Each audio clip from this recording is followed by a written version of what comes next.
Malawi Today.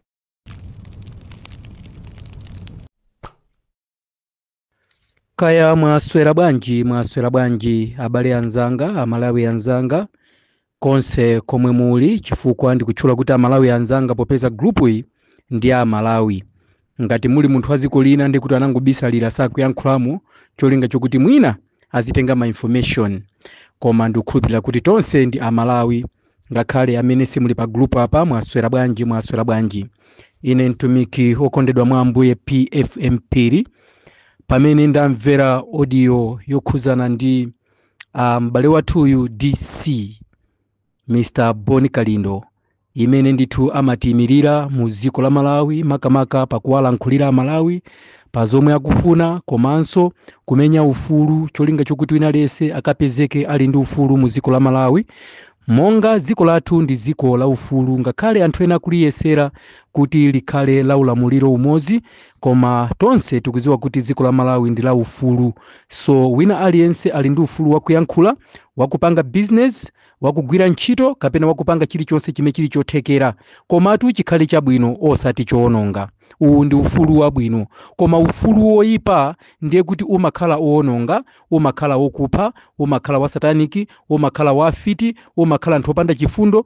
Uwu ndi ufulu oyipa, chifukwa chokuti zimene umachitazo zimakhala kuti anthu ena akugwa nazo m'mavuto. So ndikufuna ndingoyankhapo ka chinthu kamodzi kamene ndamvera mu uthenga umenewu okhuzana ndi DC amene ali Mr. Boni Kalindo. Ine ngatitu m'bale wanu amene ndimafuna kulankhula choona, amene ndimafuna kulankhula za vision, amene ndimafuna kulankhula za msogolo, popeza pozindikira nkunena kuti pali anthu ena ngakhale sitimadziwa kuti mapano kucha bwanji, kodi tikhala ndi moyo kapena ayi. Komabe anthu anzeru, chifukwa chokuti siku lobwera Mulungu sakuliziwa, komabe chifukwa cha nzeru, chifukwa choganiza kuti mawa kukaza chanso kwa ife tizapeze chakudya, amasunga chakudya chokuti mwina akafika mawalo azaje kapena anthu osalawo azaje. So ndikubwera motere ineyo ngati masomphenya amene ndikulankhula apa makamaka za vision. Zindikirani kuti tikayang'ana za pompa apa tiziyang'ananso za kusogolo.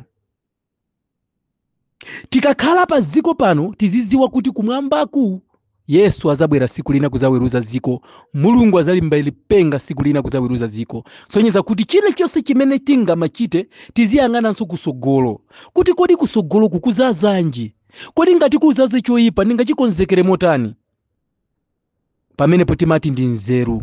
So anthu opanda nzeru amangoganiza cha pompo osaona cha mawa. Ndisapite patali, Boni Kalindo ayamikira anthu amene alowera ku inbox, anthu ochuluka, ndikumanena kuti aya Boni Kalindo ayi ndithu tikuyeneka timenyerere ufulu kwa m'bale wathu Shepherd Bushiri, popeza ndi m'bale wathu tinabadwa naye mu dziko la Malawi. Ndizoona ndithu inenso ni m'bale wanga, ngakhale ndithu sitinabadwe bere limodzi, koma tonse ndi amalawi, ndi abale athu ndithu. Koma mwayamikira anthu a Boni Kalindo amene afika ku inbox yanu yokha, nankha amene sanafike ku inbox yanu amene akususana ndi zimene mukunenazo zokhuzana ndi mademo. Mupange mademo okhuzana ndi munthu mmodzi amene ali Shepherd Bushiri, chifukwa chotchinjiriza kuti asafike mu dziko la South Africa ndi kukayankha mulandu umenetu akumuuza kuti ali ndi mulandu muno mu dziko la South Africa. So pa chinthu ngati ichi inunso ni munthu mmodzi amene mukulankhula zochita kumveka kunena kuti inunso mutakugala gulu lomwero lokuti pange mademo okhuza ndi Shepherd Bushiri. Koma ineyo ngati vision amene ndimatha kuonabe kuti kodi lero kuli chani, nankha ndikawafika nthawi kodi nditapeza ndi vuto ndingalipange hando bwanji, nankha nditamwalira ningatani, ndiye ndimaonanso chammawa. Ndiye ndimafuna ndikuuzeni Mr. Boni Kalindo, ndimakukondani, ndimamvera ma message anu, koma mukamachita zinthu zanu muziyang'ananso za mmawa. Musangokomedwa chifukwa mwina kwina kwache kuli thumba la ndalama, chifukwa chonena kuti inu muli ngati mtsogoleri ndiye china chilichonse chimene chikufunika kuchitika kanza mademo kandi chani zimakupezani. Ndiye apapa mukamalankhula muzilankhulanso kwa ifeyo anthu kwa ifeyo anthu amene tili mbali mwa dziko la Malawi. Tikutanthauza kuti amene tili m'mayiko ena, ife tikukhala kuno ku South Africa. Pamene ife anthu ochuluka tikukhala kuno ku South Africa, ifeyo ena ife sitimadya za bushiri. Bushiri sanatipatsepo ndalama zathu, sanatipatsepo ndalama zake nkumadya, sanatipatsepo ife chimanga. Kuchokera pa nthawi imene tinabadwa mpaka na lero, ifenso nafe timazimirira patokha ndikumaona kuti kodi titani. Poona kuti ku Malawi zatikanika, timabwera dziko limene timalikonda, limene lili malamulo ake amakhanga tokhwima koma sokhwima. Munthu akuyeneka kukhala ndi pepala ndizona, ngati ulibe pepala umayeneka kugwidwa, koma ngati uli ndi pepala ukuyeneka kukhala mu dzikolo. Koma chabwino ifeyo timapezeka mu dziko lino ponena kuti tithandize abale athu ndipo zimatheka. Kati timagwira ntchito ku mafamu, kati timagwira ntchito mu mashopu mwa Bangladesh, kamwa mwa mwenye, kamwa azungu, koma kandrama kameneko timatha kumathandiza anthu ena ku Malawi, timatha kumathandiza zigogo athu, timatha kuwamangira abale manyumba, timatha kuwapasa chakudya every month, pamene ku Malawi ko sizingatheke. So pano vision imene ndikulankhula apa, Mr. inuyo mukasogolera anthu kuti kuchitikedi mademo, anthu amene akupezani ku inbox osawunikira bwinobwino, inuyo kukhala kwambiri mbali ya bushiri, muziwe kuti pasogolo pano anthuso ena azavutika chifukwa cha zimene mufuna muchite Boni Kalindo. Anthu ena azavutika, anthu ena tizaphedwa, anthu ena tizathamangisidwa kunoko ku South Africa chifukwa ataona mademo amene mukuchita ku Malawi. Anthu amene mukuchita mademo ku Malawi, muziwe kuti mukwayikanso abale anu amene tili ife amene tikhala kuno kuzikula ku South Africa, mukutika pa moto. Mukutika pa moto. Muyika pa moto anthu ochuluka amene tikhala kuno kuzikula ku South Africa amene tikudalira kuno. Mutika pa moto cholinga chokuti mumuphule wina wache pa moto, moto wake umene ukuyaka koma atachimwa, ndiye mukufuna mumuphule wina wache pa moto. Mutike ifeyo pa moto ife anthu ma innocent amene tili muzikula ku South Africa, sitikufuna kuba, tikugwira ntchito za ku mafamu, koma inuyo mukufuna ifeyo tonse tikhale pa moto, ena ife tiphedwe, ena ife tikapezeke ku ndende, ena ife basi ubale wanu wa Malawi ndi South Africa ute ife tizivutika aponso mukunama. Zindikirani mafuna ndikuuzeni, olo mutammenyerera Shepherd Bushiri, olo mutammenyerera kuti mufuna mupange mademo cholinga chokuti asafike ku South Africa, ni mafuna ndikuuzeni. Anthu nonse amene mukufunira Shepherd Bushiri kuti mwina mwake asamangidwe, kaya asankhe mulandu, kaya satani asabwere kuzikula ku South Africa, ndi mafuna ndikuuzeni inuyo si mulungu. Inuyo si mulungu. Inuyo si mulungu. Ndimafuna ndikuuzeni ngati mulungu akuvomereza kuti afune asafune Shepherd Bushiri azapezeka kuno ku South Africa ndi kuyankha mulandu, komanso mulandu wake uzatha ngati sana lakwe, suzatha ngati ana lakwa. Mulungu zonsezi akuziona ndipo zichitika. Olo inu mutapanga mademo koma Shepherd Bushiri azapezeka kuno kuzikula ku South Africa. Ndiye mulungu yemweyonso akuthekera kufuna kwache kukwaniritsidwa. Olo inu musanapange mademo koma zindikirani kuti Shepherd Bushiri sangafikenso muno muzikula ku South Africa.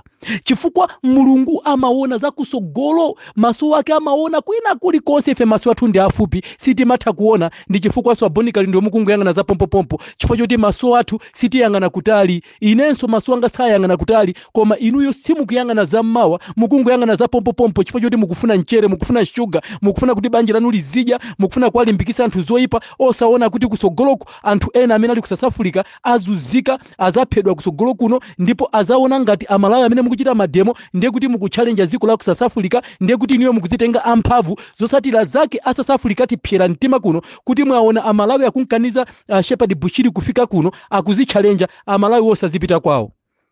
Mr. Boni Kalindo ndimafuna ndikuuzeni ineyo ndimakukondani, koma zikango zangu muchitika izi tikulolerani mupange zanuzo, koma inuyo muzakhala ndani wangaso nane. Muzakhala ndani wangaso nane chifukwa chokuti ineyo ndizayimanso nane, ndizayamba no kuyima, ndizayamba kuyima, ndipo Boni Kalindo neyo kwa ineso ma message yanga zapita kwa inu. Mukuyeneka mukapanga zinthu zanu Boni Kalindo muziganiza, musalimbikise anthu za mademo chifukwa cha Shepherd Bushiri. Zindikirani kuti mumusogoze mulungu kuti ngati nkotheka mulunguyo apange chifuniro chake chenicheni chimene mulungu waona, chifukwa mulungu amatha kuona za kundima komanso amatha kuona za kuwala. Inuyo simungasuse. Sitingakambiza mbiri za Shepherd Bushiri, koma ndimafuna ndikuuzeni musankomedwere munthu chifukwa choti ali ndalama, akanakhala wosauka. Ndikufunsani inu Boni Kalindo, kodi mukanayima ndikupanga mademo? Akanakhala munthu wina achiwa bandalama kuno ku South Africa wathawira ku Malawi, kodi simukananitumiza mwachangu ameneyo?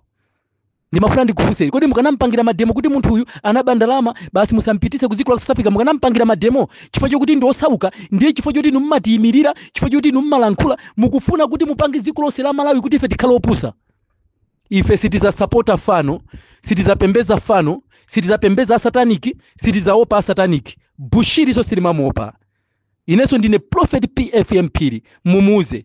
Ine sindili mbali ya yeyo, ine ndili mbali ya Mulungu, chifukwa ndikusogoza Mulungu kuti zimene wafuna Mulungu zichitike pa Shepherd Bushiri zichitike zomwezo. Uthenga upite kwa inu Mr.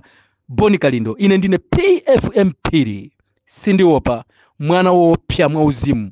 Shalom and shalom.